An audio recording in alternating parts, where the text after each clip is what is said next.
Et bonjour, bienvenue dans la deuxième partie de la vidéo sur les origines des Tartariens. Donc dans cette vidéo, la Sardaigne est décrite comme un carrefour mythologique lié aux figures grecques telles que les Grées, les Gorgones et les Hespérides, représentant les cycles solaires. L'île, dédiée à Vénus ou Cupride, est associée à des symboles comme le cygne et la croix, incarnant à la fois la vie et la mort du soleil. Les dieux sardes, tels que Abas et Taros, trouvent des correspondances avec les récits de Tartessos et du Tartare. La mer Tyrénéenne est identifiée comme une mer des enfers, tandis que le jardin des Hespérides, attribué à Héra, est situé en Sardaigne. Enfin, l'étoile Tuban et la constellation du Dragon soulignent l'importance astrale et symbolique de l'île dans la mythologie méditerranéenne. La conclusion des travaux de Bartolomeo met en lumière une relecture fascinante et novatrice des mythes antiques en les ancrant dans le territoire de la Sardaigne. À travers une analyse minutieuse des noms, des lieux et des traditions locales, il établit des parallèles convaincants entre la mythologie gréco-romaine et l'histoire de cette île méditerranéenne. Les récits des Hespérides, de Méduse, d'Hercule et d'Apollon trouvent une résonance singulière dans des paysages, des constellations et des sites archéologiques sardes, comme le Monte Prama. Bartolomeo montre que la Sardaigne n'était pas qu'un simple espace périphérique dans l'Antiquité, mais un véritable carrefour culturel et symbolique où des influences mythologiques, astronomiques et linguistiques se croisaient. Ainsi, ces recherches offrent une perspective unique, transformant la Sardaigne en un territoire central pour comprendre certains des mythes fondateurs de la Méditerranée. Ce travail contribue à réhabiliter l'importance historique et culturelle de l'île tout en soulignant l'universalité des récits mythologiques capables de transcender les frontières géographiques et temporelles. J'espère que la vidéo vous plaira.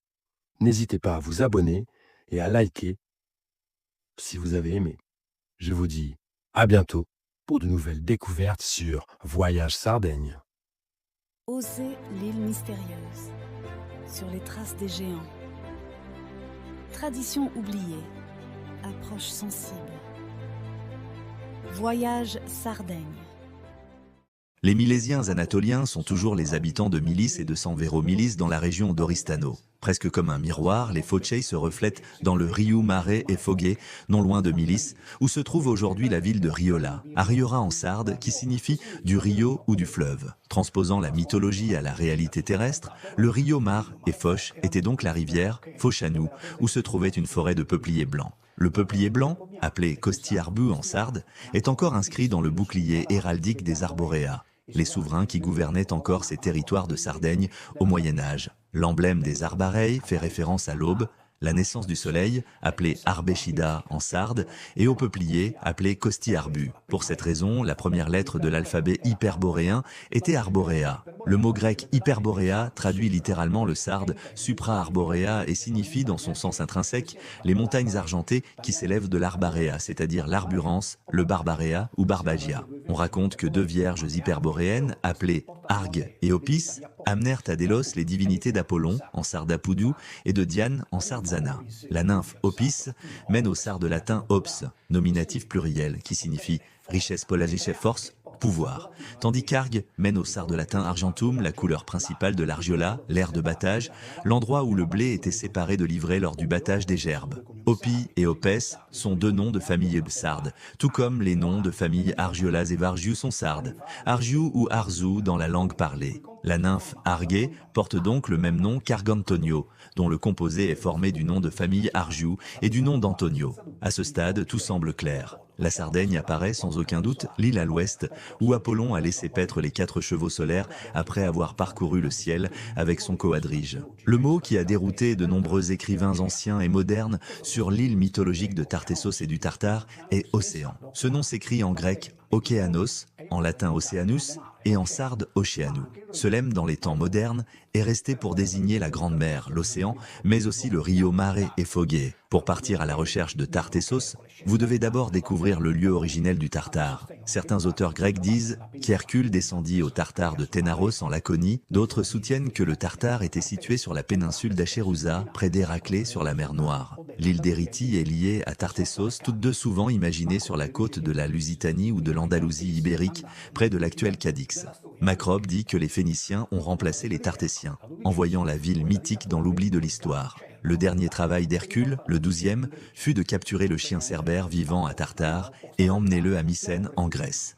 Dès qu'Hercule débarqua sur la rive opposée du Tartare, les ombres s'enfuirent, sauf Méléagre, dont la sœur Déjanira Hercule demanda sa main, et la gorgone Méduse. Sa Méléagra est une herbe qui devient rouge à maturité, tandis que Déjanira rappelle Dejana ou Zana. Méduse était le même nom que Médée, orthographiée Média et prononcée Messa, car elle était à moitié déesse de la lune et à moitié déesse de la terre. Selon Diodore de Sicile, Médée enseigna aux Marubi, habitants de Marubiu, à Arbarea, l'art d'enchanter les anguilles, à tel point qu'ils l'adorèrent comme la déesse Angoutia. Médée n'est jamais morte, puisque sa constellation, aujourd'hui appelée Dragon, était circumpolaire et s'appelait Anguis, d'Anguilla, semblable au nom sarde Angius, à la ville d'Agus ou au pain de cérémonie Angouli. Dans la tête du dragon, représentée dans le ciel par la constellation d'Anguis, il y avait 3 étoiles de couleur or, d'où les pommes d'or, et une de couleur orange. Les Hespérides, selon Hésiode, sont situées à l'extrémité occidentale de la Terre, là où le jour et la nuit se rencontrent, sur une île de l'océan, Phochanous, en Sarde, dans laquelle fleurit un jardin dans lequel les Hespérides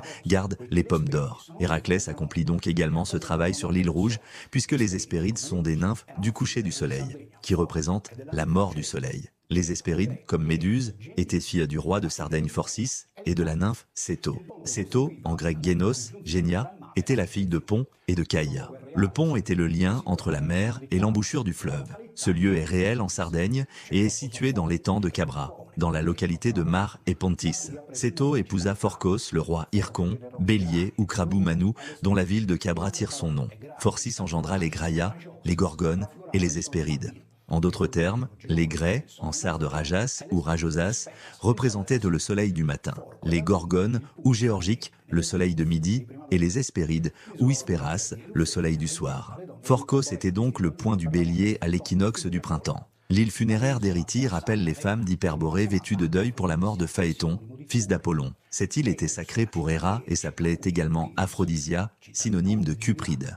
Eryx est la ville d'Éris, dont est issue Ericinus, une ville aujourd'hui appelée Coda Ruchina, située au nord de la Sardaigne, où se trouvait un temple dédié à Vénus et Ruchina. La diva de l'amour était aussi appelée la déesse cruciforme, puisque son nom se prononçait Euruchina, ce qui en sarde signifie précisément la croix. La croix était la transposition sur terre de la constellation du Cygne, dont les 5 étoiles dessinaient donc une croix. Le Cygne, écrit en latin Cygnus, qui, translittéré en sarde selon les règles grammaticales de l'époque, devient Kounou, ou organe génital féminin avec ses ailes en forme de grandes lèvres. Dans d'autres contextes, la déesse ailée de Cnidia ou Kounussa s'inspire de Cypris ou d'Aphrodite, donc de Vénus.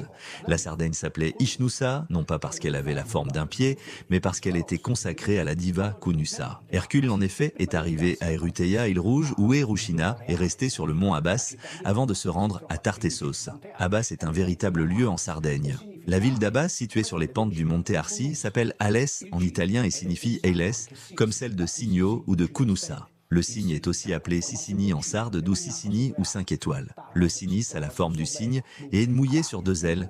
Taros se tient sur son bec. Ainsi, Alaïa, en Corse, où allaient n'en vivre les Phocéens, rappelle Sicini, Ali ou Abbas del Cigno. Selon Avienno, à Argentarius, terre d'Argantonio, vivait un peuple dédié à l'élevage de moutons appelé Beribraces. Les données sont surprenantes, puisque Beribraces est la légère corruption du sarde berbeches qui signifie troupeau. De plus, si l'on ajoute que cette population était située juste au-delà du fleuve Tyrius, on comprend immédiatement que ce cours d'eau était le Tirso, appelé en sarde dans l'Antiquité Turu, ce qui signifie bâton de commandement. Turium était aussi le rouge pourpre, du manteau pélagien, pélagium en latin. Le Tirso Turu coule juste à côté Taros, où sur ses plages le soleil s'est éteint, et s'éteint au coucher du soleil. L'île Rouge était donc l'île de Sardo, connue sous le nom de la Rouge, comme la Sardonuche ou Nuche Sarda, ou comme l'Agata Sardonica. La Sardaigne était l'île de Cupride, également rouge comme le cuivre, d'où elle tire son nom. L'écrivain Callimaco dit en effet La Sardaigne, entourée de tours, est protégée par Cupride ou Cunussa, qui reçoit des offres d'embarquement. Apollon regarde Diane. Quel rempart est le plus fort? Tartessos peut donc être identifié avec la grande ville antique de Taros, qui aurait pu à l'origine s'appeler en sardais féminin Tarassa, comme la ville catalane du même nom, et semblable au grec Taraï et au hittite Tarontaza. Tarsa, Tarsa est le pluriel hétéroclitique de Tarsos, Tarso, qui signifie les ailes, donc Abbas en campidanais. Le Tartare a été découvert aux enfers, c'est-à-dire dans la mer de Tyrrhénu qui baignait la Sardaigne, également appelée Mar Inferum ou Inferu. Luciferu ou Iron Light est le nom sarde de la planète étoile Vénus lorsqu'elle se montrait le matin. Représentant le soleil à midi, ou Mérédie, dit Hésiode, Méduse avait le pouvoir de pétrifier les hommes qui la regardaient. Les Stygies, ou nymphes de Phog, gardiennes du fleuve Inféro, Achérontéo ou Piopo, donnèrent les sandales à Persée. Sandalion de Sandalou était l'un des différents noms avec lesquels les Grecs appelaient la Sardaigne. Persée se dirige ensuite vers l'ouest, où au pays des Hyperboréens, donc à Arborée, il trouve les Gorgones endormies, qui reposent entourées de statues d'hommes pétrifiés par Méduse. Escortant la Gorgone, Persée évita de regarder son visage et, aidé par Athéna, qui reflétait son image avec son bouclier, lui coupa la tête d'un coup de faucille. Pausanias prétend que la Gorgone Méduse était la belle-fille de Phorcys, qui, selon Varro et Servius, était le roi de Sardaigne, l'île où se trouvait le jardin des Hespérides. Hésiode révèle que les Hespérides, appelées filles de la nuit, vivaient dans le jardin que la terre-mère avait offert à Héra. Apollonio Rodio identifie la mer Sarde comme le siège du Nyx, c'est-à-dire de la nuit.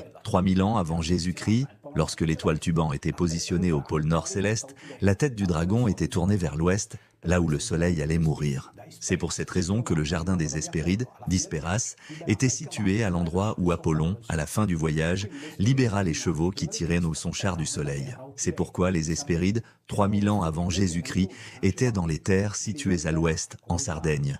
Et leur histoire, ou légende mythologique, est née ici, sur l'île des Bienheureux, ou Bodjados, de la constellation de Boé, et non en Grèce. Dans la Genèse, le pays où les hommes travaillaient le fer s'appelait Tubal. Ce nom ressemble beaucoup à la fois à Vénus, chez Luciferu, l'étoile qui le soir s'appelait Hespérus, du sarde Hispera, ou dernier éclair de lumière, et à l'étoile Tubane du dragon, et à la ville mythologique de Tubula, Tula. Pour cette raison, Hyperborée, où se trouvait la mythique Tula, représentait le nord pour les écrivains anciens. Aidé par Atlas, Hercule, dans son 11e travail, cueillit les 3 pommes d'or sur l'arbre gardé par le dragon Ladon dans le jardin des Hespérides. Héra, diva du ciel, pleurant sur le sort de Ladon tué par Hercule, plaça son image parmi les étoiles comme la constellation d'Anguis.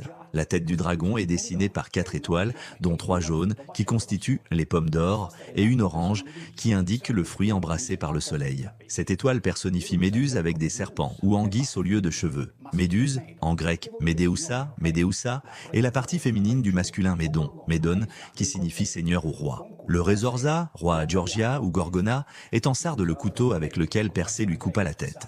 Médusa n'est autre que la contraction grecque du sarde Mérédiosa, qui signifie maîtresse, reine du jour ou de Sadie, d'où Mérédie ou Mesudie. Lorsque l'étoile Tubane coupa en deux la constellation du dragon, ou Anguis, le pôle céleste faisait face à la constellation du lion, appelée à l'origine la Faux, dont l'étoile majeure était Régulus, dont est issue Régiorgia. Cela explique pourquoi Persée a tué Méduse, la décapitant avec sa faucille. Cela semble incroyable, mais le chemin qui relie le Monte Prama à Herme, s'appelle Camino de Sudragou. En conclusion, Taros Tartessos fut la dernière bande de terre aperçue par ceux qui traversèrent le pont dans l'étang de Cabra pour accéder au large. Le Tartare était situé à l'ouest du fleuve Océan. Aujourd'hui, à Occidente del Rio Mare et Fogué, se trouve le Tartaro ou nécropole du Monte Prama. Dans ce lieu, dans le ventre de la déesse mère Cunussa, au-dessus de la Tarantula, c'est-à-dire les tombeaux creusés dans la terre nue où étaient placées les statues des géants, reposent les guerriers idéalement pétrifiés par Méduse ou mère Diosa, fille de Phorcos, roi de Sardaigne. Aujourd'hui, nous sommes enchantés d'admirer les statues des géants du Monte Prama exposées dans les musées. Les visiteurs d'autrefois qui tombaient sur les statues placées au bord de la route, le soleil dans les yeux, on l'imagine, étaient véritablement éblouis et donc pétrifiés. Aujourd'hui encore, la fin d'une époque ou d'une vie s'appelle Sunset Road. Adiosa, quant à elle, est la lumière du soleil dans sa splendeur maximale, à midi, donc à Mérédie ou Mesudie. C'est pour cette raison que les Sardes se salutent avec Adiosu, dans l'espoir de se revoir avec le soleil haut dans le ciel. Au revoir à tous,